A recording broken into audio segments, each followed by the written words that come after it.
Today's scripture reading comes from Ecclesiastes 3, verses 1 through 8.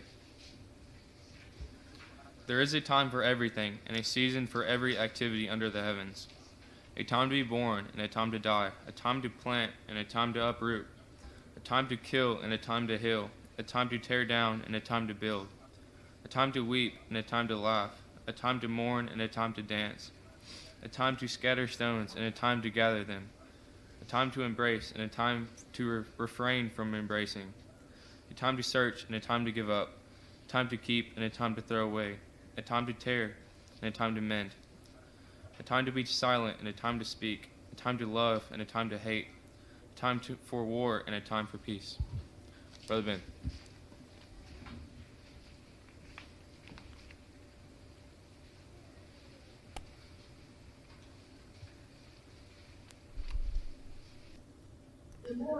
Well, good morning.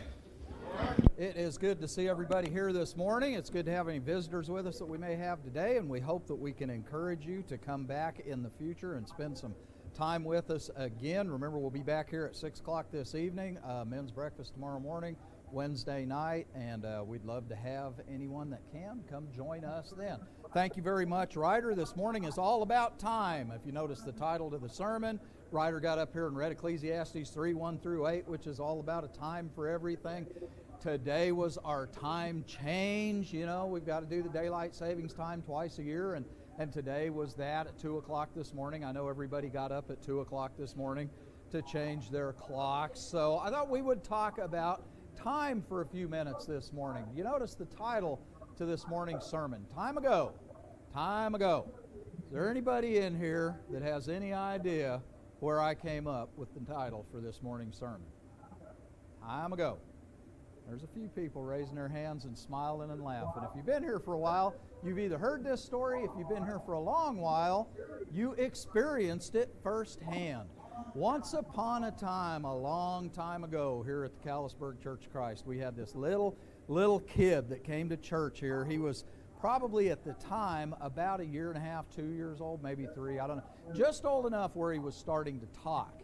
And we would have service, and at the end of service, we would have our closing prayer.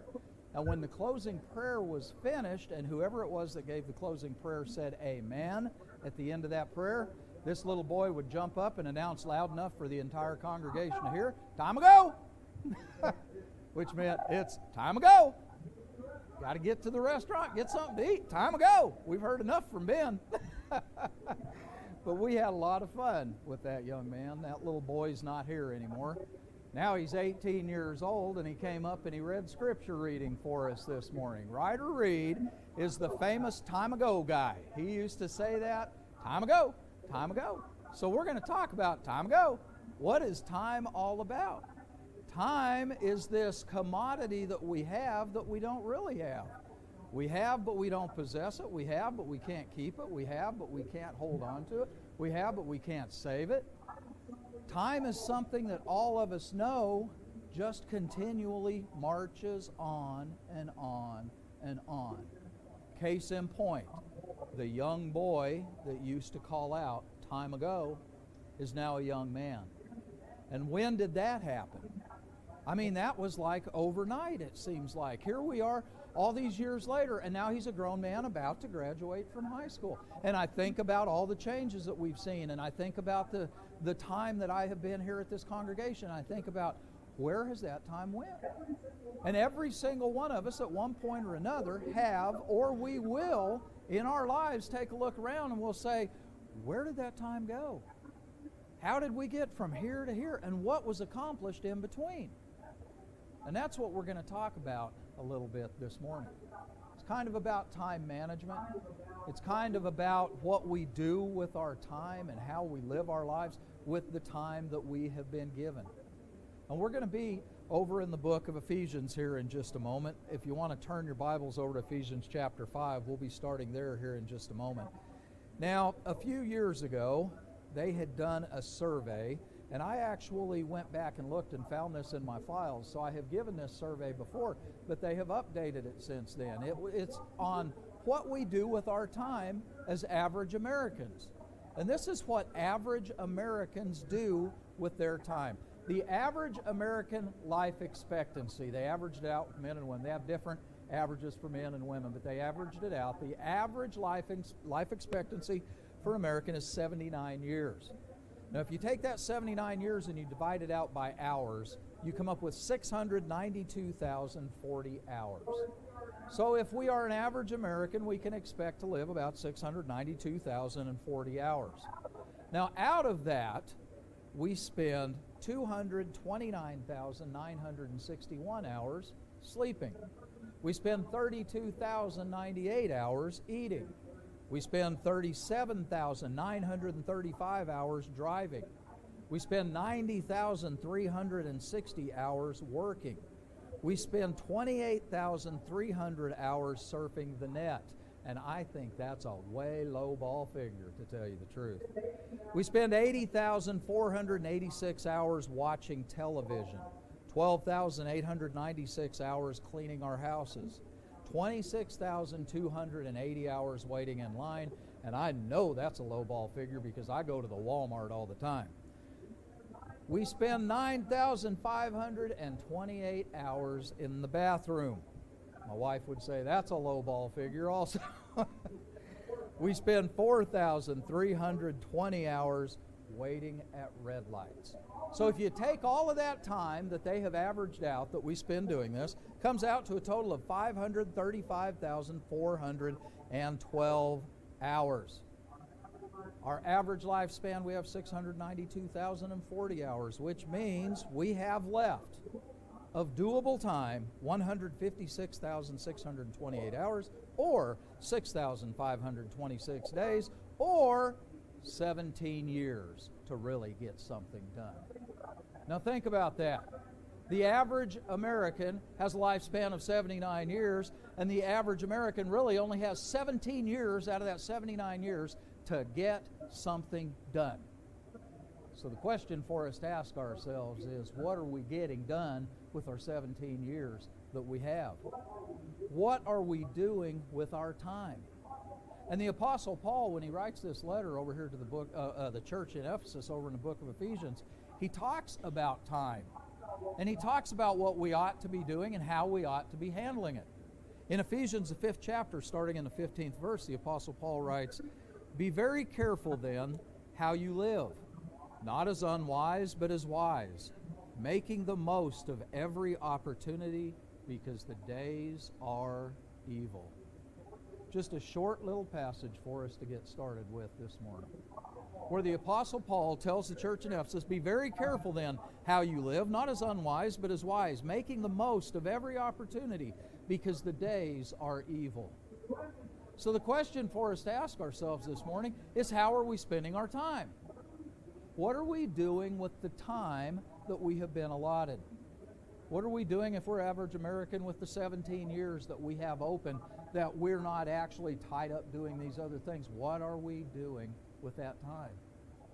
Well, Paul gives us great advice here. And he gives us 4 pieces of advice. He says, "Be very careful then how you live, not as unwise, but as wise, making the most of every opportunity, because the days are evil." Number 1, the Apostle Paul tells us, be very careful how you live. And most of us are probably careful people, and we like to think to ourselves, I'm careful. I watch how I live because, hey, accidents happen, anything can take place, but that's not what the Apostle Paul is talking about. He's not talking about us being careful physically, which we need to be, but he's talking about us being careful with how we live our lives as far as this time that we have, what we're doing with it, what our attitudes are, what we are doing towards other people, what we are doing for the Lord, what we are doing for the church, how we are going about spending our time. He's saying be very careful with that. And why do we need to be very careful with it? Because statistics aside, take the statistics and throw them out the door. The fact is, it doesn't matter if you live to be 79 years old. It doesn't matter if you live to be 99 years old. It doesn't matter if you live to be 110 years old. Time flies. And we need to be very careful with how we spend our time, because our time flies by so fast. And before you know it, we have reached a stage, or we've reached a point where we're going to be saying, where did all that time go, and what have I done? I should have been more careful with what I was doing with my time, because there is so much that I should have been doing with it. Paul says, be careful with this time that you've been given. Be careful with the lives that you're living. King David wrote over in the book of Psalms. Look with me back to the book of Psalms. Look back to the 39th Psalm. King David wrote in the 39th Psalm, starting in the 4th verse.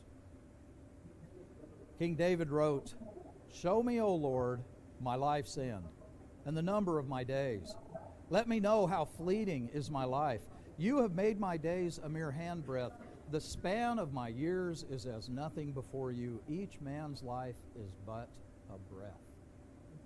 You know what King David's doing here? He's not actually asking the Lord.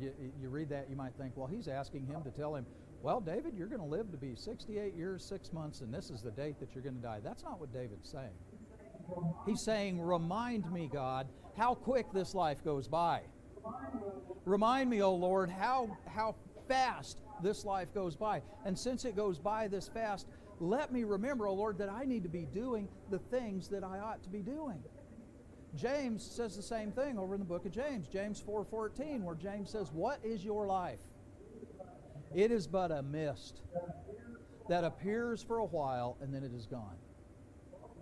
And folks, if we beat the odds, which I know many, many, many people that have beat the odds of 79 years old, I don't even know where they got that average, because to me, the older I get, 79 seems young to me. I mean, I know a lot of people that have beat those odds. But it doesn't matter how old you live. The time that we have in this world is a mere mist. It flies by like a weaver's shuttle. It is here and then it's gone. And what King David says is, remind me, Lord, how quick all of this is going to go by. And the fact that I really need to be living my life carefully, and I need to be doing the things that God has called me to do. Folks, we might think to ourselves that we've got all the time in the world, but we really don't. This week, I will be preaching my 4th funeral in the last 5 weeks. And of those funerals, one of them was 103 years old, and another one was 35. And I'm going to tell you something. The 35-year-old and the 103-year-old would have been 104 in December. If you'd ask either one of them, it was, where did this time go? It went by so fast. And folks, we have no guarantees of tomorrow. We don't know what tomorrow holds. As James said, what is your life? It is but a mist. It is here for a while, and then it disappears. And because of that, we need to be a people who are careful with our time.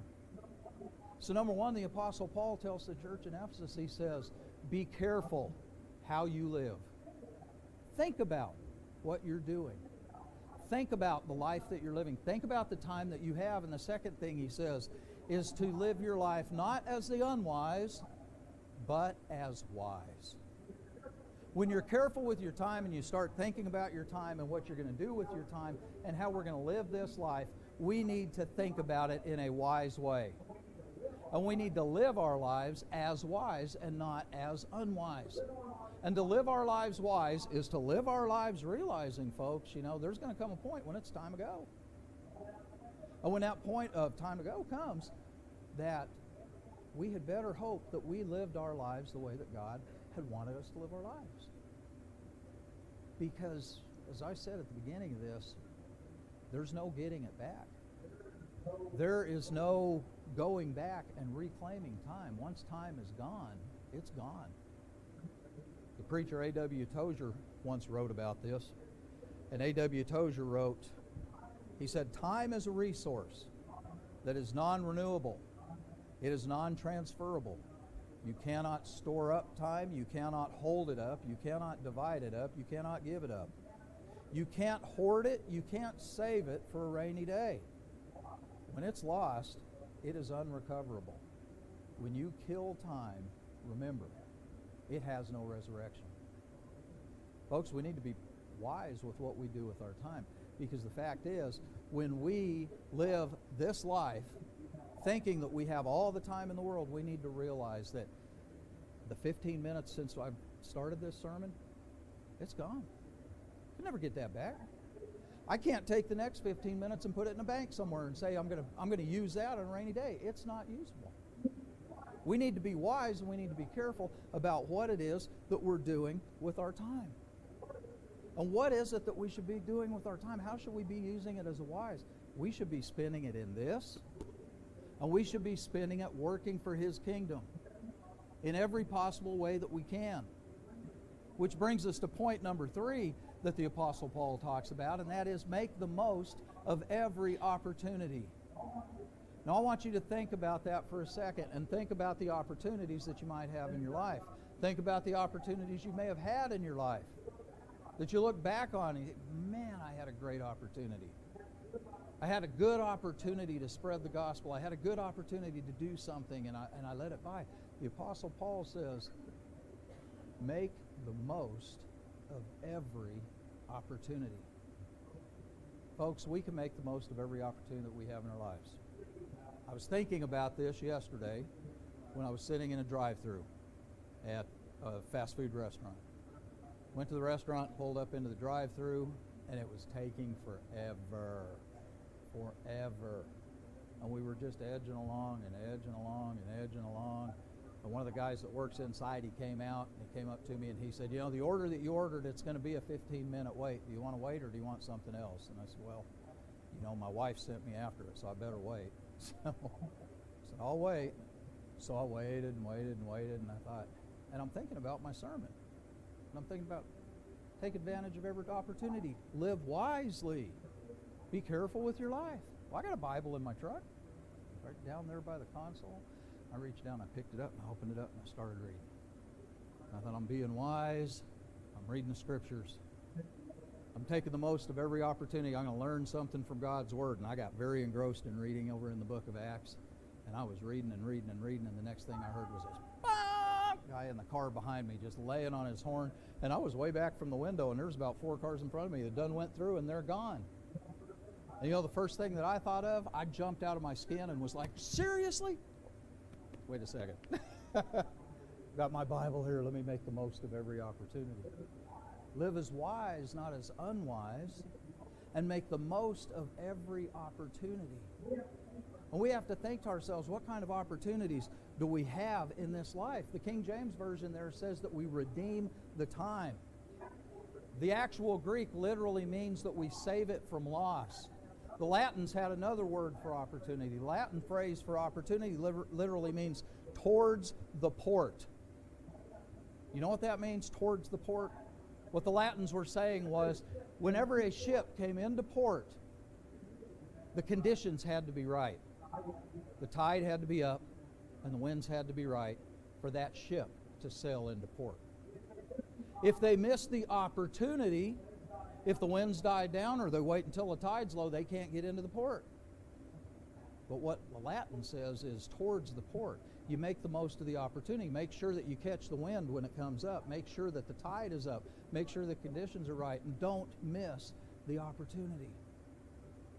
There is a Greek statue that's over outside of Athens, Greece. And it's this giant statue of a man that's standing. And he has one lock of hair on the front of his head that hangs down to the front, and the rest of him's bald. And he has wings on his feet. And there's an inscription down at the base of it. And the name of this statue is Opportunity. And it says, opportunity will fly in with his feet towards you. And you must grab him from the front as he arrives, for when he goes by, there is nothing from behind to grab onto. Make the most of every opportunity.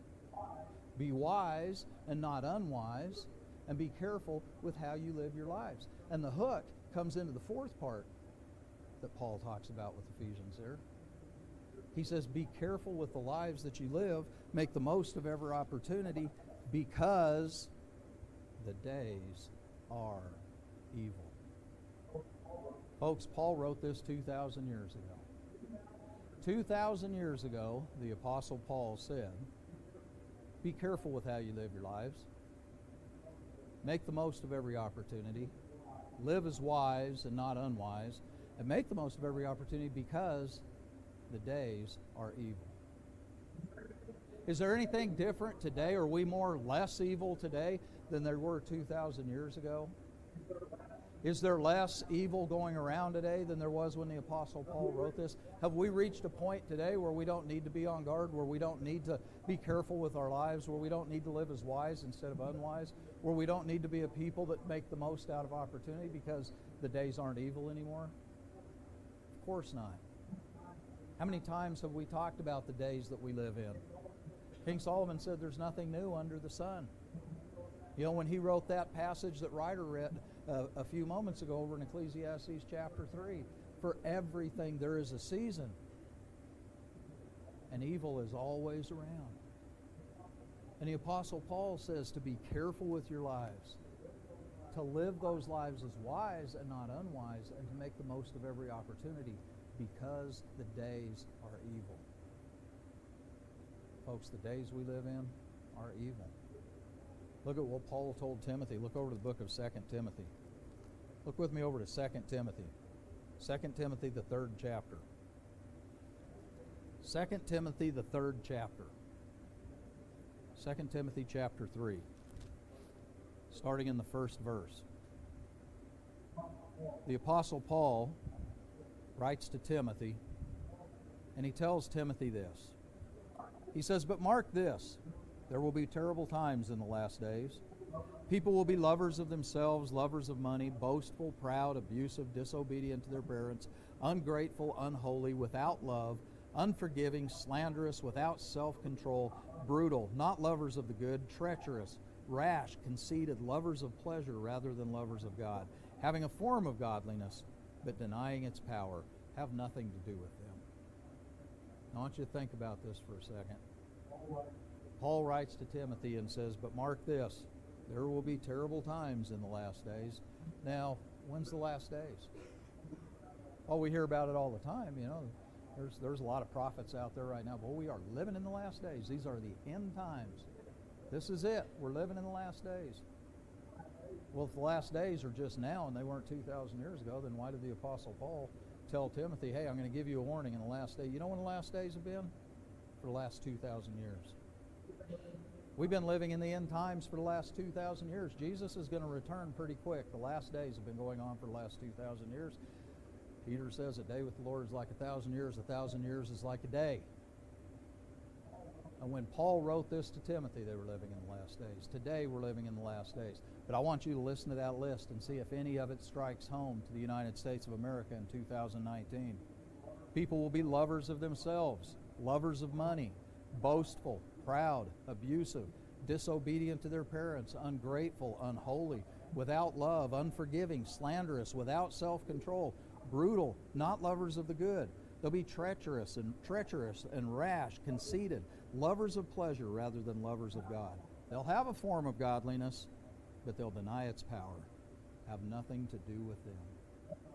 If that's not a description of the world that we live in today, folks, I don't know what is. We need to be conscious of the time that we have in this life. We need to be conscious of the times in which we live. We need to be conscious of what we're doing with the time that we have in this life and the time that we live in. Because as the Apostle Paul told the church in Ephesus, he said, be careful with your lives and live as wise, not as unwise, making the most of every opportunity because the days are evil. And folks, time rushes by. And the question that we all have to ask ourselves is, what are we doing with that time? I mean, how are we spending it? Are we spending it wisely? Are we spending it trying to further His kingdom? Are we spending it trying to learn more about Him and trying to do His will and trying to live our lives for Him the way that He would have us to live our lives? Or are we spending it for ourselves? Are we spending it selfishly? Are we just not spending it at all? You know, I mean, my spare time's my spare time. I'm going to just stay in bed all day long. I mean, what are we doing? Once in a while, that's all right. I don't think I got out of my pajamas yesterday till about 1 o'clock yesterday afternoon. But y'all don't need to tell anybody that. Every now and then you just need a day, right? But how are we spending our time? Paul says for us to spend it wisely. Paul tells us to spend our time making the most of every opportunity, because every day is just going to keep rolling by. And we might think to ourselves, well, I'll get to it tomorrow, or I'll take care of it tomorrow. You know, my friend Earl Dozier and I talked about this many times. Tomorrow never really comes. I mean, think about that. Think about the concept of tomorrow. When you get to tomorrow, it's not tomorrow, it's today. Am I blowing your mind? When you get to tomorrow, it's today. You're never going to really get to tomorrow because it is today. I heard a great story about a middle-aged guy that was thinking about going back to college, but then he kept talking himself out of it because he was, 50 years old, and he thought, what am I going to do if I go back to school, get a college degree? I'm 50 years old. What am I going to do with it? I'm just go. So he goes and he talks to his dad. His dad's nearly 90, and he tells his dad, well, I'm thinking about going back to school, getting a degree, but I'm 50 years old. I don't know, what would be the point now? And his dad says, well, how long will it take you to get that degree? And he says, well, it'll take me about 4 years. And his dad says, so how old will you be when you get your degree? And the guy says, I'll be 54 years old, Dad. His dad looks at him and goes, how? How old will you be in 4 years if you don't get the degree? Guy says, well, I'll be 54 years old, Dad. And he says, well, you might as well do something with those 4 years. You know what, folks? We might as well do something with the life that God has given us. Let's live our lives as wise and not as unwise. Let's live our lives making the most of every opportunity. Let's live our lives living carefully for Him and doing the things that He would call us to be. And let's not forget, folks, the days are evil. And we live in a time when this world needs Christians that are living their lives as the Christians that they should be every chance that they can, every waking moment of their day, because the days are evil. Years ago, my dad was at a luncheon that we had, and it was during the Medal of Honor week, and we had several of the Medal of Honor recipients at this luncheon, and my dad was eating lunch with a Medal of Honor recipient. His name was Clarence Williams, and Clarence Sasser. I'm glad I wrote it down. Clarence Sasser. So Clarence Sasser and Dad are sitting there talking, and Clarence Sasser was a Vietnam vet, received his Medal of Honor for action over there, and he's talking to Dad, and Dad was telling him that he'd served in the Navy. And he said, well, when did you serve? And he said, well, I went in the last year of World War II. And my dad said, we thought World War II, we thought that was it, that there wouldn't have to be any more wars after World War II. He said, I'm sorry you guys had to go through what you had to go through. And what Clarence said, there's always going to be evil, and there's always going to be wars, and there's always going to be problems. Folks, we live in days of evil. Paul and Timothy lived in days of evil. King David lived in days when he knew my life is as quick as a weaver's shuttle. It just flies by. James knew, what is your life? It is but a mist. You're here for a small time, and then you just disappear. Paul knew, this life that we have, we've got one opportunity. We've got one opportunity in this life. And as we go through this life, let's be careful with what we're doing. And let's live it as wise and not as unwise. And let's make the most of every opportunity, because the days are evil, and it's our calling to make the most of every opportunity and to spread this gospel and to take it outside to this world that needs it every bit as bad today, if not worse, than they did 2,000 years ago when the Apostle Paul wrote this. So the question for us to ask ourselves this morning is, what are we really doing with our time? Because, folks, there's going to come a day when it's, time ago, and we all are going to face that. And we will be asked, we'll be called into account for what we did in this life when we step into eternity. There will come a day that we will be asked, did you live your life carefully? Did you live your life wisely? Did you make the most of every opportunity? Did you live your life for me? And folks, when we stand before Him on that day, let's be able to say, yes, I've lived my life for you. If you have not given yourself to Jesus Christ, I want to encourage you to do so this morning. The Bible tells us that we do that by believing that Jesus Christ is the Son of God, by confessing His name before man by repenting of our sins and by being baptized for the remission of those sins. If you haven't taken those steps, don't waste any more time, because you never know about tomorrow. And our lives are like a mist. They're here one minute and they're gone the next. If you haven't made that decision, we can help you with it this morning. We certainly want to be able to do that. If you have made that decision, then let's make the most of every opportunity and live our lives as the Scriptures tell us to live our lives. If we can help this morning, we certainly want to be able to do that. If we can offer baptism, if we can offer prayer, we just ask that you come to the front while we sing our song of invitation. Let's all stand and sing, please.